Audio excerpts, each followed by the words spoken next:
Check, check, thank you. I usually like to just kick the concert off, but this piece deserves a little bit of explanation. If we didn't explain it, what would happen is you'll hear the beginning and go, ooh, very pretty, and then we'll get to the middle and you'll say, what happened? It was so nice. So I just kind of want to talk through where some things in this piece may sound a little arbitrary, where they come from, just so hopefully we're all a little bit more comfortable with that. Before we do that, just a quick, in the most supportive way possible, we're here to celebrate the ensemble and the students in it, but if we could please refrain from yelling specific student names. You can clap louder, but let's refrain from that other piece in the most supportive way possible. We'll just kind of take you through a little bit of this piece here before we begin. So our first piece on V3's program, the Wind Ensemble, is titled Sketches of a Two-Door Psalm.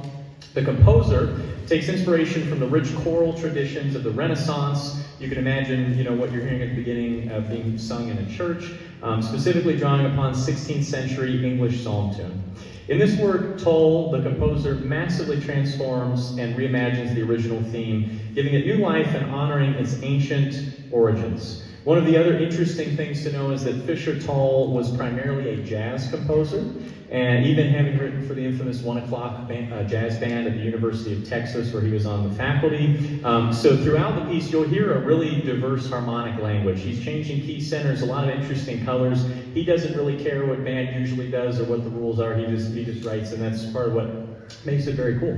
From the very beginning, he introduces the two-door psalm theme with clarity and simplicity, reflecting its traditional hymn-like character. However, as the piece progresses, he begins to manipulate the theme, stretching it, shifting its rhythms, and altering its harmonies. These transformations allow the theme to appear in unexpected forms, sometimes bold and powerful, other times soft and very reverent, yet always with a connection to the original melody.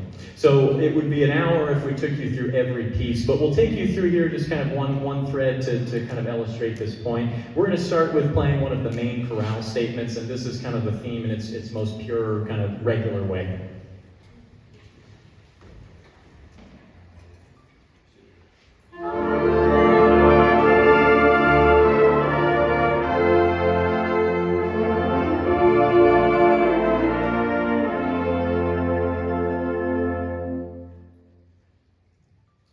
So you'll hear that a few times.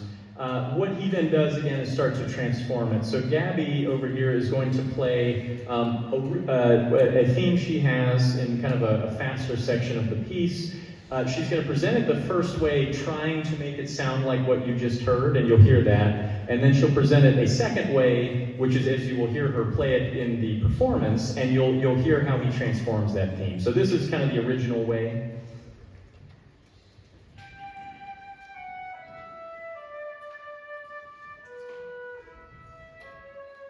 We hear that dee-da-da-da, that following motive.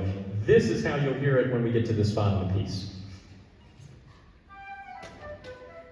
So he takes that original theme and hits the accelerate button about 4 times, which is kind of cool. If you didn't know that, you hear it, you go, where's he getting that theme from? The other demo we'll do here, this is kind of cool composer brain stuff, is if you hear the original theme the way we played it, you hear high to low, then high to low. It's this falling shape.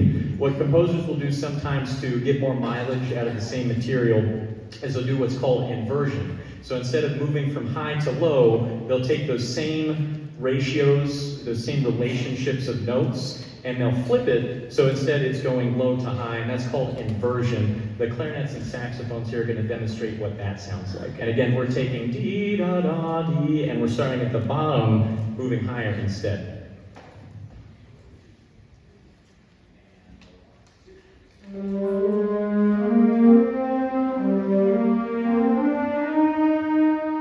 Hopefully you're hearing that.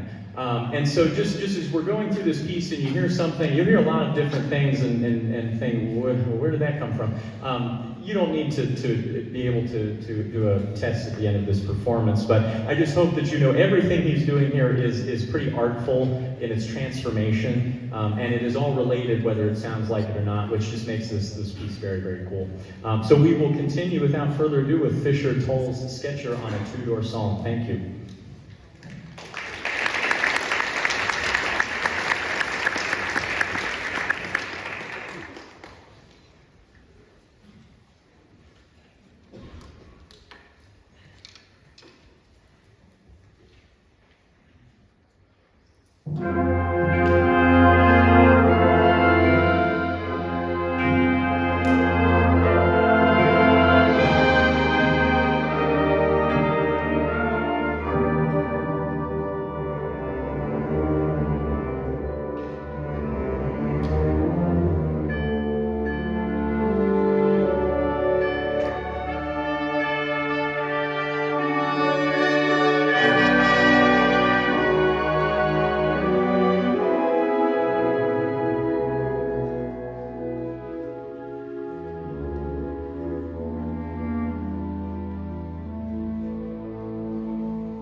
to stand tall. I want to make sure you got recognized for that great solo. I will now, it's my pleasure to welcome to the stage my great colleague here, just a pleasure to work with at LVA, and he'll tell you a little bit about our next piece. Please give it up for Mr. C-Song.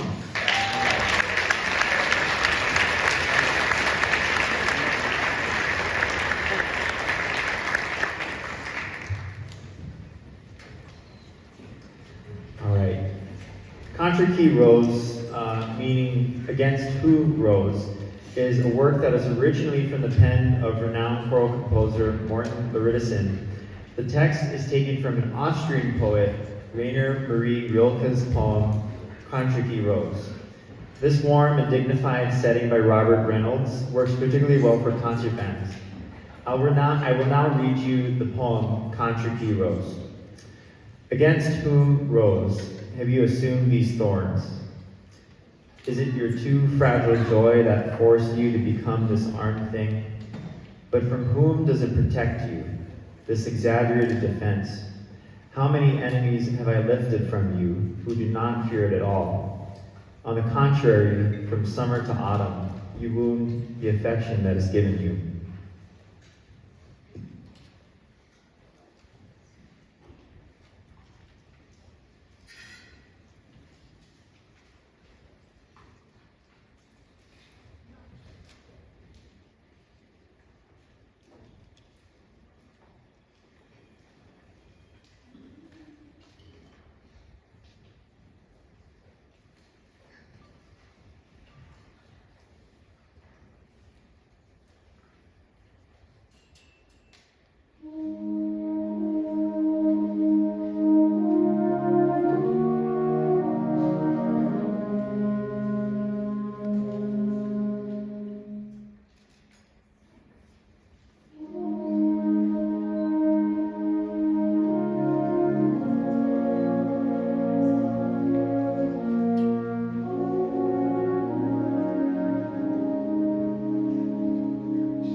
Test. All right, it's working. I'll bring up my esteemed colleague, dear friend, and our director of bands, Mr. John Seaton.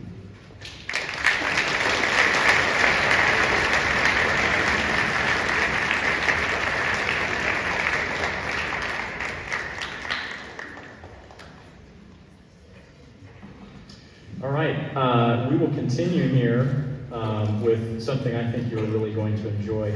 We'll just start with a few introductions. We're so excited tonight. We have a fantastic flute player here, Dr. Christina Jennings from the University of Colorado Boulder. You'll get to hear her. In addition to that, we have the composer of the next piece here tonight. I just wanted to start to tell you a little bit about him. So Dr. Kevin Day is an award-winning, multidisciplinary composer, jazz pianist, and conductor, very busy individual, based in Las Vegas, Nevada. Yeah, absolutely.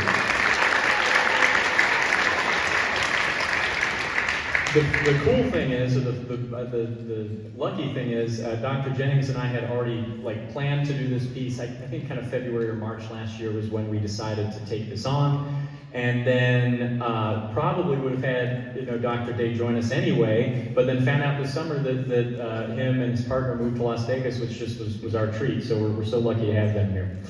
Just continuing to tell you about Dr. Day. He's internationally acclaimed as one of the world's leading musical voices. His work is known as a vibrant exploration of diverse musical traditions from contemporary classical, jazz, R&B, soul, and more. His unique voice in the world of classical music and takes inspiration from a broad range of sources, including romanticism, late 20th century music, jazz fusion, and gospel. Just a really incredible writing that he's doing. In addition to all those things, he played euphonium as a high school student and a college student. So we really are very excited by his writing in the band world right now because he understands the ensemble, and I think I can say he really likes writing for it. And in addition to that, he's really just one of the nicest people you will ever meet. Please help me give a very warm welcome to our guest composer, Dr. Kevin Day.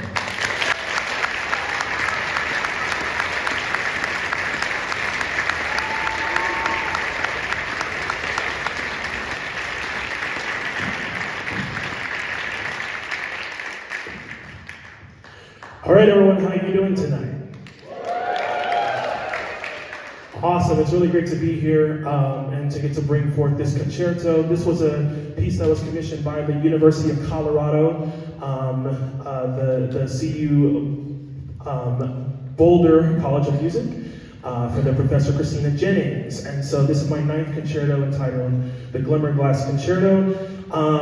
When we worked on this piece at Colorado, this was a piece that was for chamber winds, for percussion, for harp, and piano, and we are actually going to premiere a new version of this piece for a large wind ensemble. So this is the first time that we have had the chance to do it in this way. Glimmerglass itself, the idea deals with reflections on a watery surface, more specifically reflections of sunlight on a watery surface. And so this piece features lots of echoes, lots of ebbs and flow between the flute, between the band, between the soloists, and between the instrumentalists. And so it's a piece that is very different than lots of my concerti. I would say, if you know my work, I write a lot for brass instruments, brass concertos, so on and so forth.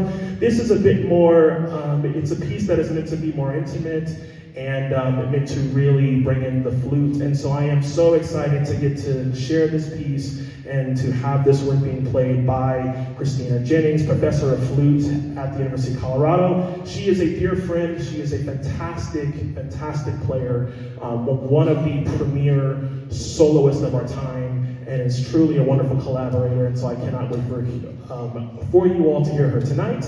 This piece is in 2 movements, one that it is called Mirrors, and the other that is called Echoes.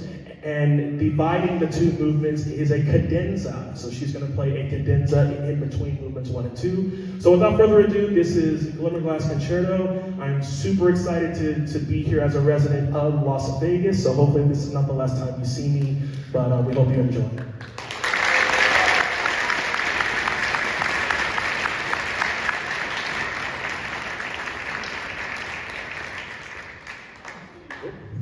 There we go, thank you. Please give a warm welcome to our fantastic soloist tonight. You're just going to be blown away. Give it up for Dr. Christina Jennings.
Ladies and gentlemen, your PFA at work. Isn't that amazing? Yeah, absolutely.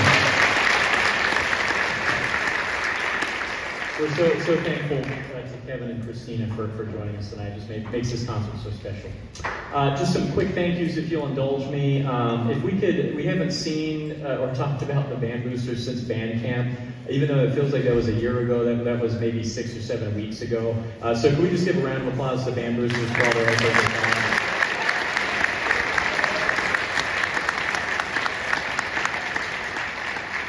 And in addition to that, just our parent volunteers. There were maybe 30 or 40 different people who showed up, so parent volunteers for band camp as well. Thank you so much.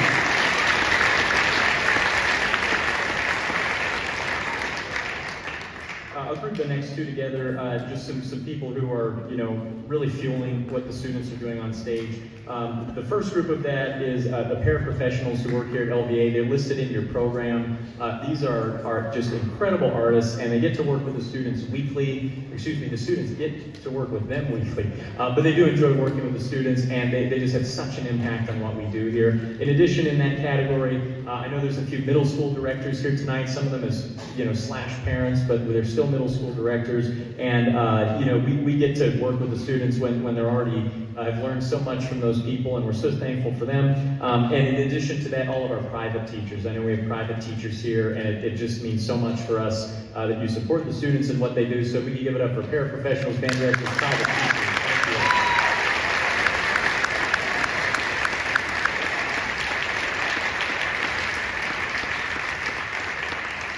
I want to thank my colleagues in the orchestra and piano departments. You see a fantastic double bassist over here and a fantastic pianist over here. I just appreciate their support.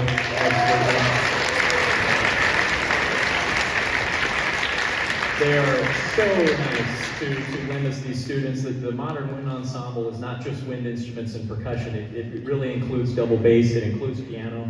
We have a double major playing harp. There's a lot of extra components there. I want to give a big dig thank you to Mr. Pat Bowen, our percussion instructor right here. He does so much for our students.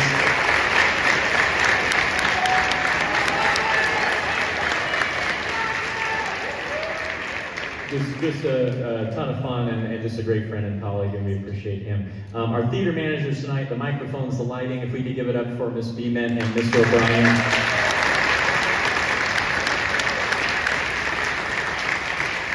Running microphones and everything else. We're so lucky here at LVA to have great administrators. They are facilitators. They help us do what we want to do and help us have the impact that we wish to have on the students. And are just great supporters, and they take time out of their already busy day to stay here all afternoon after school just to attend a concert to celebrate the students. Over in the box here, we have Principal Leslie Kepp, and I think back a little bit, we have Assistant Principal Jenny Valdez. Stood up for them.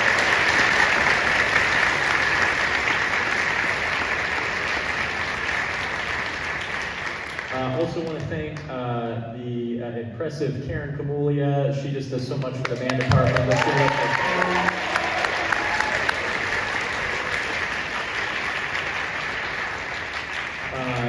We're very closely in here. Thanks for your patience. Want to give it up for Mr. Brian Downey over here. He runs the LVA Development Office.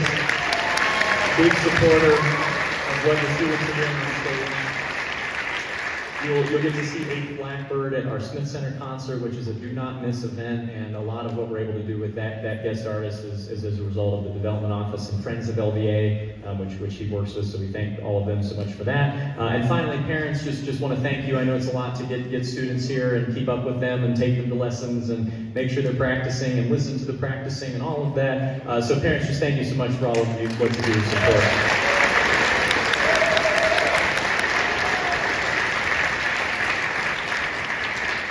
We even have parents here tonight whose students have graduated. So I mean, you're a parent for life if you come here to LVA. Just without further ado, finally want to thank our 75 PFA supporters. Again, the guest artists you see tonight, and if you look at the band calendar for the rest of the year, just chock full of very cool things, very cool instruments, and very cool music, and that's all due to your support. So we thank you so much for that. We will finish the concert tonight with Leonard Bernstein's rousing Profanation from Symphony No. 1. Thank you so much.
thank you so much again for joining us tonight. Just so proud of all of the students and all three bands for how we're beginning our year together. October 29th is our Smith Center concert. We'll have more information heading your way about that, but whatever band your student is a part of cannot sell you enough on how cool that concert's going to be. The chamber group playing with the wind ensemble has an NPR Tiny Desk concert. Like, that's how legit they are. You can look them up. It's called 8th Blackbird. Definitely will be just a standout performance. Thank you so much again for coming tonight, and have a great rest of your evening. Thank you.